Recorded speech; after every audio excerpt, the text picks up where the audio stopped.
Welcome back everyone to an introduction to neural networks. We've seen how a single perceptron behaves. Now let's expand on this concept to get the idea of a neural network. Let's see how to connect many perceptrons together and then how to represent this mathematically. So what does a multiple perceptrons network actually look like? Well, essentially looks like this. Here we can see that we have various layers of single perceptrons connected to each other through their inputs and outputs. In this case, we have an input layer all the way on the left, which is purple. We have two hidden layers, and hidden layers are the layers that are in between the input layer and all the way on the right, that output layer. Essentially, hidden layers are layers that don't get to see the outside, that is, all the way the inputs on the left or all the way the outputs on the right. So input layers, those are real values from the data, so they take in the actual data as their input. Then you have hidden layers, and those are the layers between the input and output layers. And if you have 3 or more hidden layers, that's considered a deep network. And then an output layer where you have some sort of final estimate of whatever the output that you're trying to estimate is. So as you go forwards through more layers, the level of abstraction increases. Let's now discuss the activation function in a little more detail. Previously, our activation function was just a really simple function that output 0 or 1. Remember, we were just taking the sum of the inputs in that simple perceptron model and then had an activation function that just had an output of either 0 or 1 based off whether the number was positive or negative. And if we plot that out, that looks like this. We can say the output is either 0 or 1 on the y-axis, and then on the x-axis we see our marking at 0, and if we have a negative value, we output 0, and if we have a positive value, we output 1. And we did this by having the x-axis be wx plus b. That is the weights times the inputs plus that bias.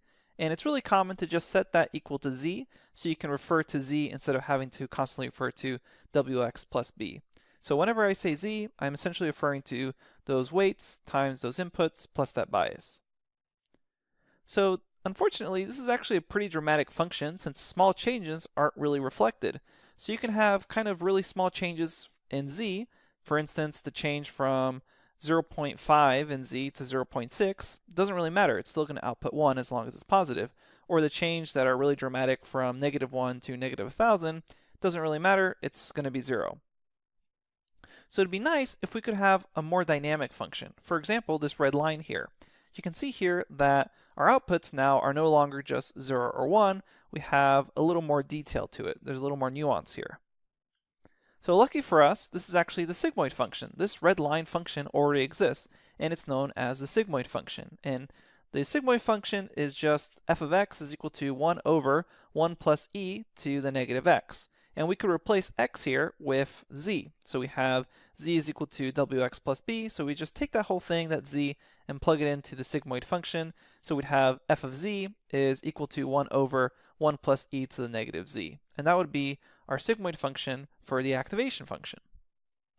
So changing the activation function used can actually be really beneficial depending on the particular task we're trying to complete. And we'll get into more detail on that later on when we actually implement our own neural networks.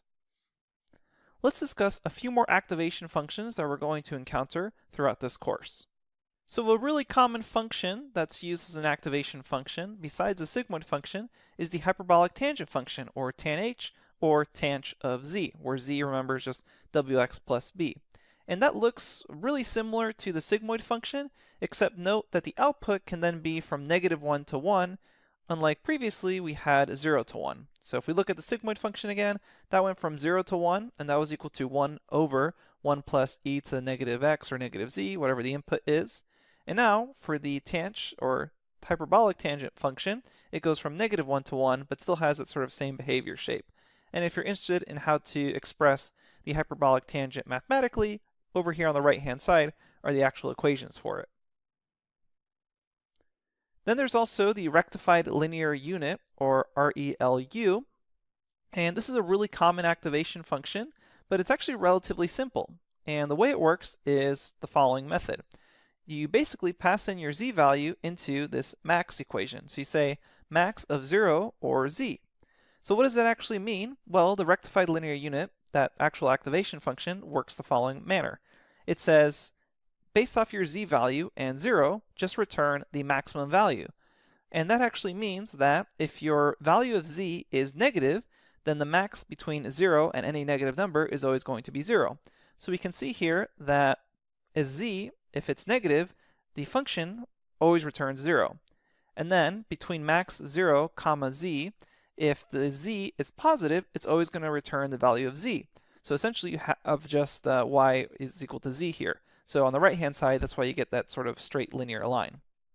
So again, relatively simple function, but this is kind of considered at certain points in time state of the art. So we're going to definitely be seeing this activation function a lot throughout our lectures. So that rectified linear unit and hyperbolic tangent tend to have the best performance, so we're going to really focus on these two throughout the course. But deep learning libraries in general have these built in for us, so we don't really need to worry about having to implement these activation functions manually. We'll essentially just be able to select them from our deep learning library. As we continue on, we'll also talk about some more state-of-the-art activation functions. But up next, what we're going to do is discuss cost functions, which will allow us to measure how well these neurons are actually performing. So right now, we've understood two major concepts, the perceptron and then the activation function inside that particular neuron. Up next, we'll discuss cost functions. Thanks, and I'll see you there.